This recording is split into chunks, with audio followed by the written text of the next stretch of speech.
ఉషోదయం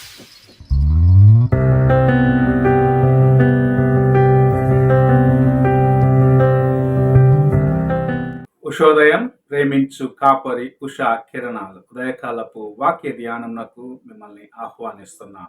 ప్రార్థన. మమ్మల్ని మిక్కిలిగా ప్రేమిస్తున్న పరలోకపు తండ్రి, ఈ ఉదయకాల సమయానికై వందనములు స్తోత్రములు చెల్లించుకుంటున్నాం. మమ్మల్ని ప్రేమించి దేవా, నీ వాక్యమును ఈ రీతిగా ప్రతి ఉదయమున మాకు అనుగ్రహిస్తున్న విధానాన్ని బట్టి వందనాలు చెల్లించుకుంటున్నాం. ఈ ఉదయకాల సమయంన నీ వాక్యము చేత నాతో మాతో మాట్లాడమని యేసు పరిశుద్ధ నామమున అడిగి వేడుకుంటున్నాను పరమ తండ్రి, ఆమేన్. ఈ ఉదయకాలపు వాక్య భాగము మత్తయి సువార్త 16వ అధ్యాయము మొదటి 4 వచనములను చదువుకుందాం.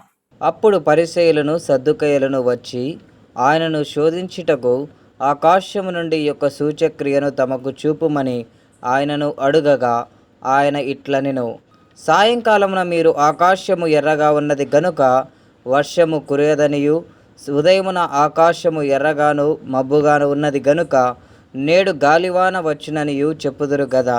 మీరు ఆకాశ వైఖరి వివేచింప నెరుగుదురు గాని ఈ కాలముల సూచనను వివేచింపలేరు. వ్యభిచారులైన చెడ్డతరము వారు సూచక క్రియ నడుగుచున్నారు.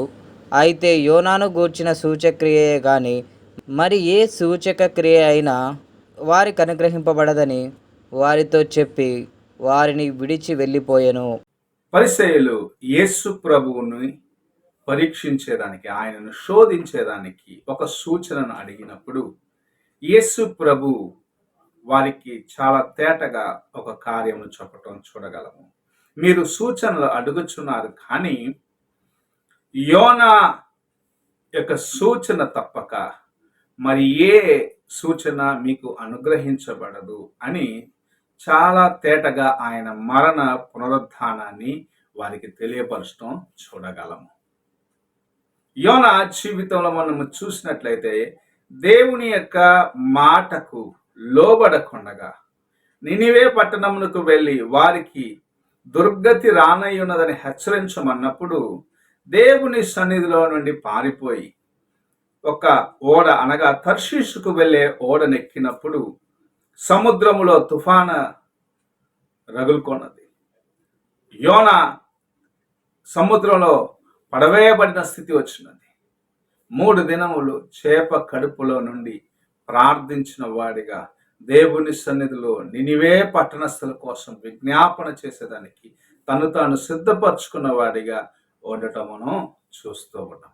అదే సూచన మరలా మీ జీవితంలో సంభవించనై ఉన్నది అని ప్రభు అయిన యేసు చాలా తేటగా చెప్పటం చూడగలం. ఇది ఆయన చనిపోయి అనగా ఆయన శిలువ మరణము నుండి సమాధి చేయబడి 3వ దినమున మృత్యుంజయుడై లేచి నీకు నాకు విడుదల సువార్త అనగా మరణము, నిత్య మరణము నుండి విడుదలను గురించిన సందేశమును ఆయన మనకు ఇచ్చేదానికి, ఆ శుభవార్త మనకి ఇచ్చేదానికి ఆయన 3 దినములు అపవాదితో పోరాడవలసి ఉన్నది.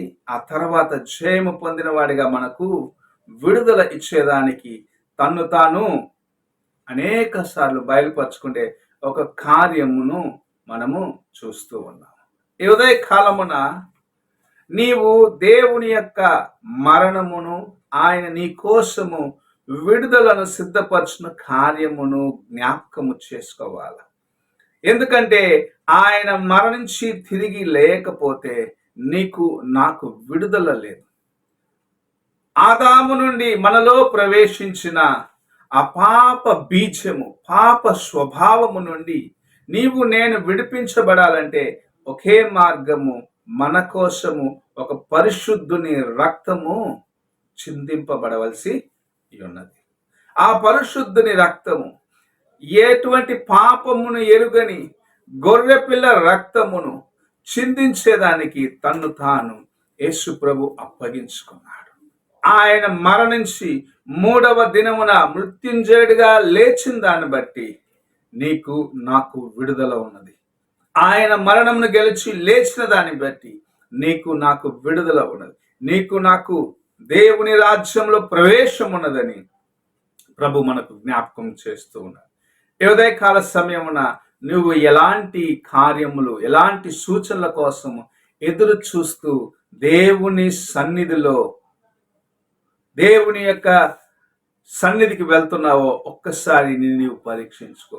ఏదో లోకానుసారమైన ఆశీర్వాదముల కోసం వెళ్తున్నావా, లేకుంటే నిత్యమైన రాజ్యములో నీకు నివాస స్థలమున్నట్లుగా ఆయన మరణించి పునరుద్ధానుడై లేచిన కార్యమును జ్ఞాపకం చేసుకుంటూ ఆయన సన్నిధికి వెళ్తున్నావా? నిన్ను ఆయన విడిపించేదానికే సమస్తమును చేసినాడు. ఆ దినము పరిసయ్యులు ఆయన పరీక్షించినట్లు ఈ దినము నీవు ఒకవేళ ఇంకా ఆయన పరీక్షించే స్థితిలో ఉన్నావేమో, ప్రభు నీతో మాట్లాడుచూ ఉన్నాడు.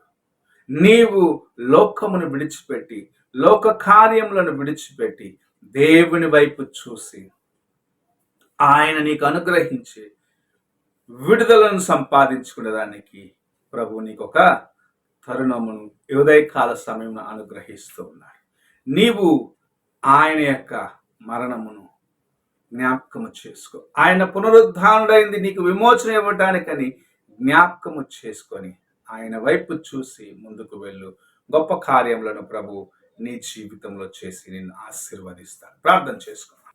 మమ్మల్ని మిక్కిలిగా ప్రేమిస్తున్న పరలోకపు తండ్రి, ఈ ప్రాతకాల సమయమున మీరు మాకు అనుగ్రహించిన నీ వాక్యంని బట్టి వందనాలు తండ్రి. మేము ఎటువంటి తలంపులతో నీ సన్నిధికి వస్తున్నాము, ఎలాంటి ఆలోచనలు కలిగిన వారిగా ఉన్నామో తండ్రి నీవు ఎరుగుదు.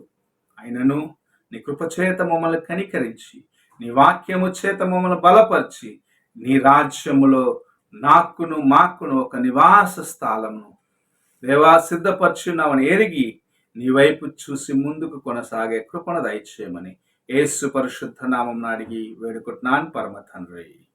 ఆమేన్.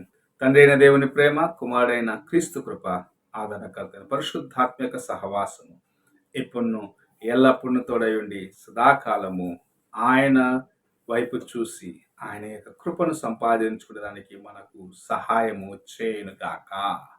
ఆమేన్.